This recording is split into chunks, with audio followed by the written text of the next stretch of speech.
Before we start, please make sure to like, subscribe, and share this video with your friends and family. Also, can you please tell me from where and what time you're watching? Thanks. John standing near the stretchers, his face a mask of sheer terror. The sheets that had previously vanished now draped the children's bodies once more. But something was wrong. Terribly wrong. The sheets were moving. I froze, unable to comprehend what I was seeing. The faint sound of giggling, high-pitched and eerily joyful, filled the room, cutting through the oppressive silence like a blade. My breath caught in my throat as I forced myself to move closer. "John," I called, my voice trembling. "What's going on?" He turned to me, his eyes wide and glistening with tears. They're moving under the sheets. I swear, Maggie, I didn't touch anything. They're alive." I wanted to dismiss his words as stress-induced hysteria, but then I saw it for myself. A small, hand-shaped imprint pressing against the white sheet that covered the youngest child. It slid slowly, deliberately, as though trying to reach for something or someone. "Stop," I commanded, more out of desperation than authority. "Whatever this is, stop it." The giggling intensified, echoing off the cold, tiled walls. Then, in an instant, the room plunged into darkness.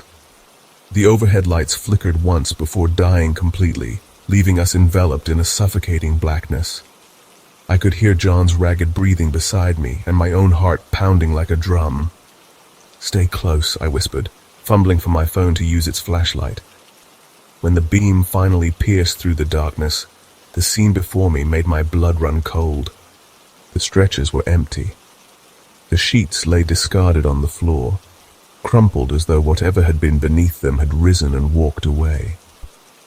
John whimpered beside me, his composure unraveling completely. "They're gone," he muttered. "They're gone, Maggie. What do we do?" I didn't have an answer. My mind raced, trying to rationalize what was happening, but there was no logic, no explanation that could make sense of the impossible. Then I heard it again. The faint counting, 1, 2, 3. It was coming from the hallway, the same chillingly playful voice I had heard before. My stomach churned as I realized the sound was drawing closer.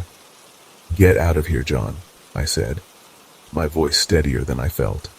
"Go find someone. Anyone. We need help." He hesitated, looking at me with a mixture of fear and guilt.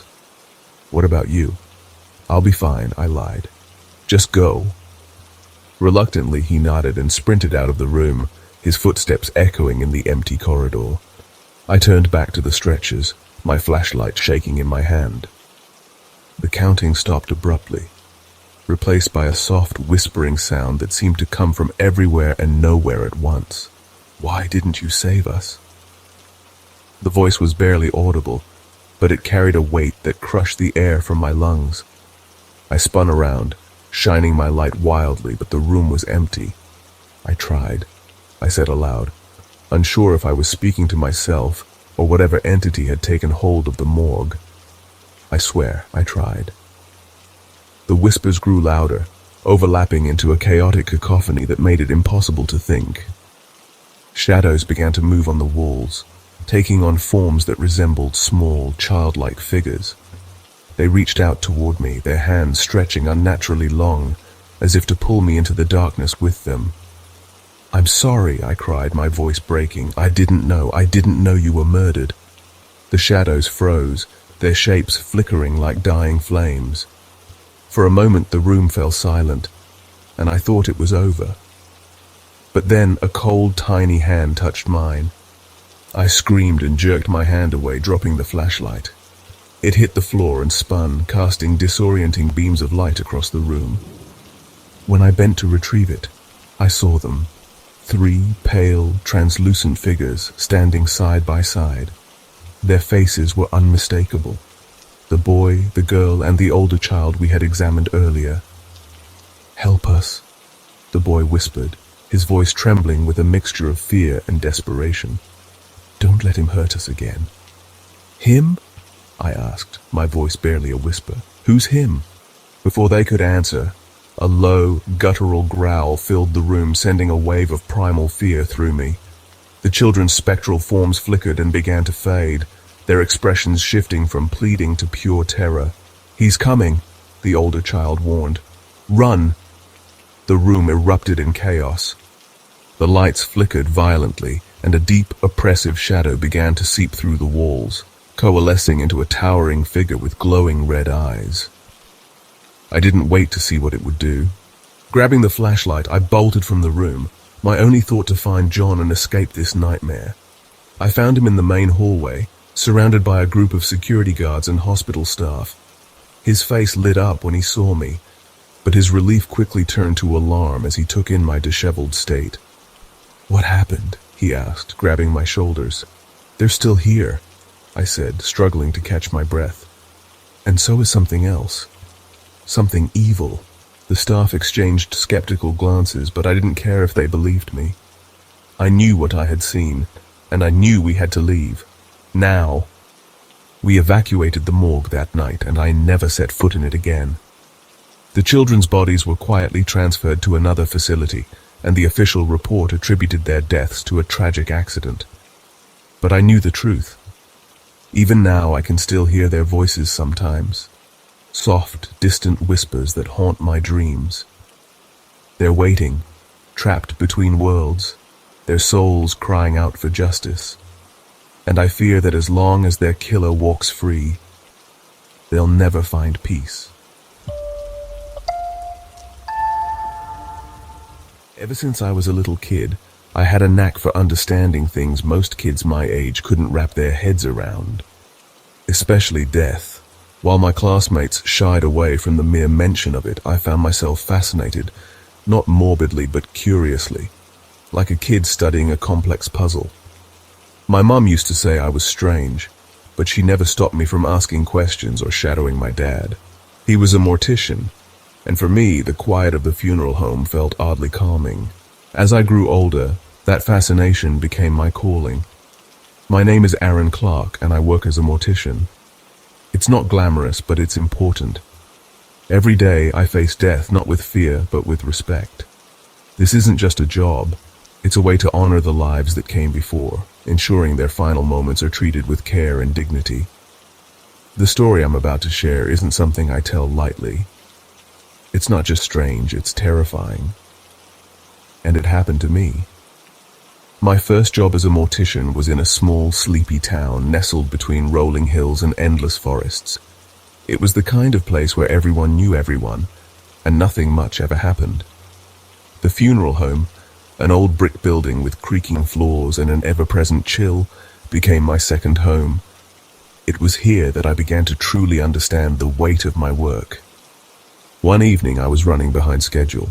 The day had been relentless, with more cases than usual. Among them was a young girl, about 14, who had died in a car accident. Her parents wanted her to look as peaceful as possible, so I spent extra time ensuring she appeared as though she were merely sleeping. When I finished, I felt a strange sense of accomplishment, a bittersweet pride in giving her family a moment of peace. After delivering the girl's body to her grieving parents, I returned to the embalming room. That's when I noticed something odd. The lights in the room were flickering slightly, but I brushed it off as a faulty bulb. My co-worker, Dave, passed by with a stretcher and gave me a sly grin.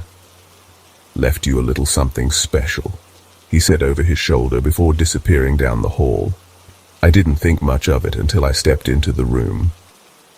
Lying on the table was a little girl, no older than 4. Her delicate features were heartbreakingly serene, with just the faintest pink in her cheeks. She looked as though she'd simply fallen asleep. Dave's idea of a surprise was questionable at best, but I set my feelings aside. My job was to prepare her, just like everyone else. As I cleaned her skin, wiping away remnants of the autopsy, I couldn't shake an overwhelming sadness. What kind of life had she left behind? What dreams would never be realized? Then the lights went out. Completely. I froze, gripping the edge of the table. The rest of the funeral home should have gone dark too, but through the door's narrow window, I saw the hallway was still lit. A power surge. Maybe. I was about to head for the fuse box when I heard it. A faint, sorrowful cry. A child's sob. My breath caught. It was unmistakable. The sound wasn't coming from outside or the hallway. It was right there in the room with me. I told myself it had to be a prank. Maybe Dave had rigged up some kind of recording to mess with me. "All right, Dave," I called out, trying to keep my voice steady. "You've had your fun. Knock it off." No response. The crying continued, growing louder, more desperate. My hands trembled as I reached for my flashlight. Just as I turned to the table, I felt it. A hand on my shoulder, a child's hand. Small, cold. I whipped around, my flashlight beam cutting through the darkness. No one was there.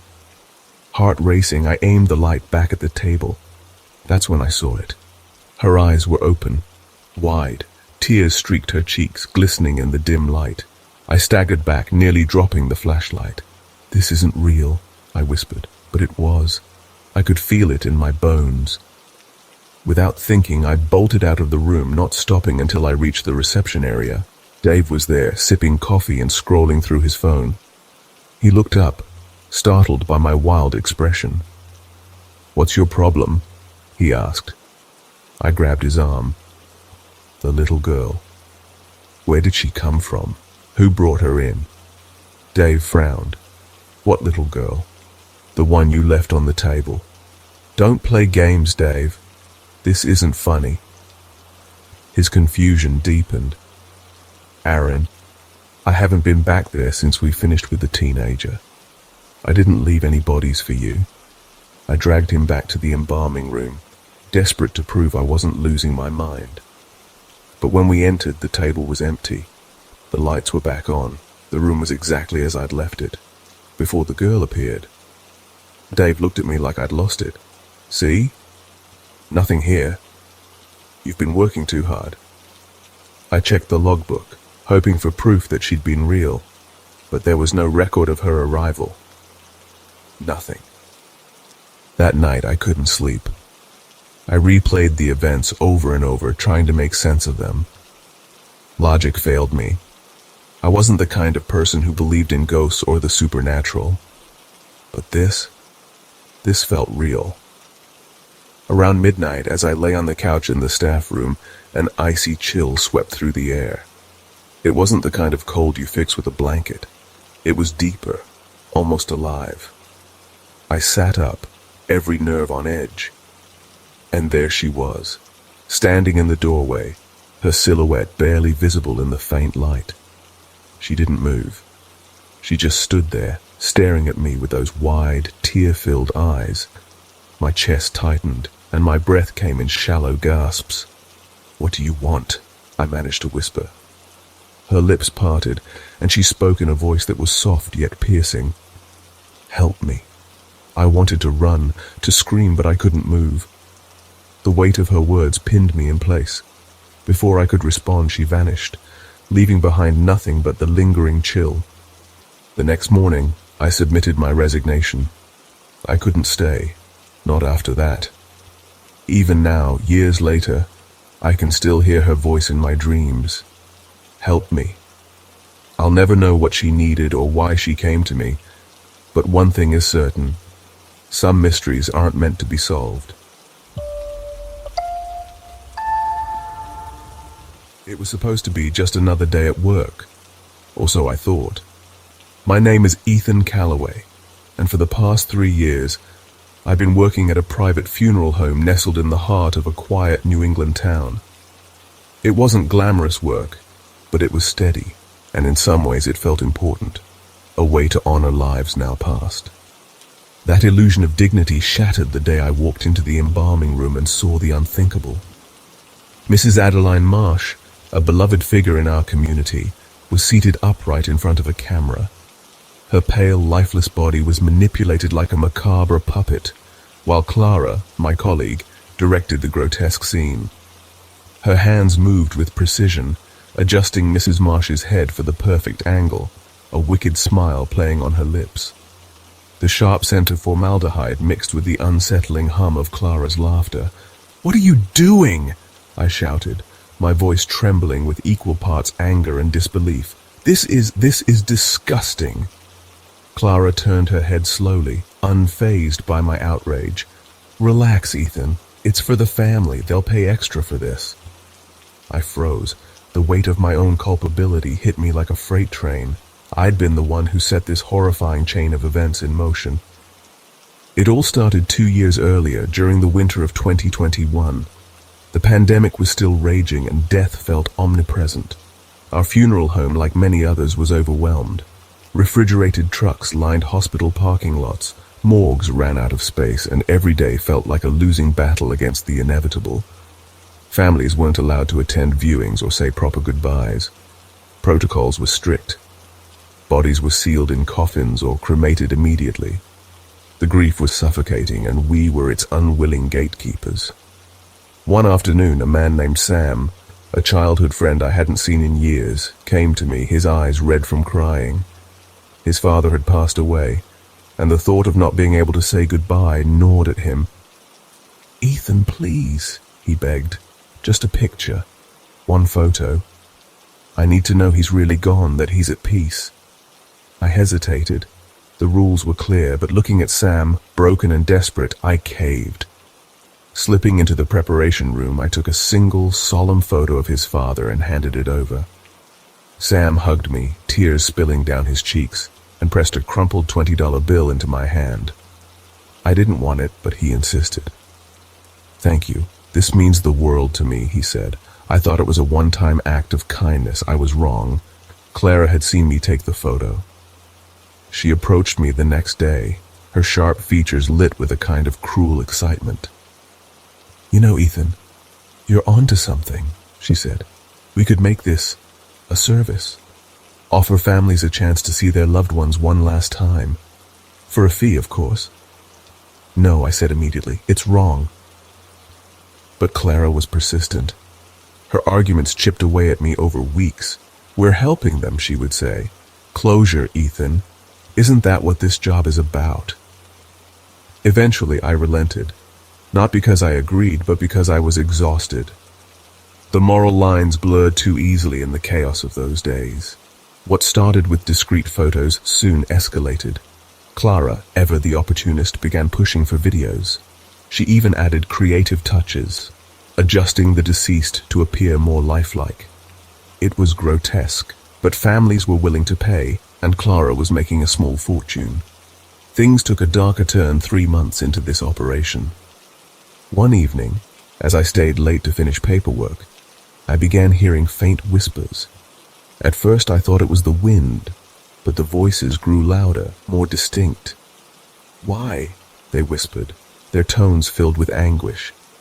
"Why did you do this to us?" I bolted upright, heart pounding, but the room was empty. The whispers didn't stop. They followed me down the hall, echoing in the still air. I rushed to the nearest mirror, and as I stared at my own pale reflection, I felt something cold and heavy grip my shoulders. There was no one behind me. I stumbled back, my chest heaving, the grip tightening until it vanished as suddenly as it appeared. The next day, Clara was uncharacteristically quiet. She avoided the embalming room altogether and refused to make eye contact with me.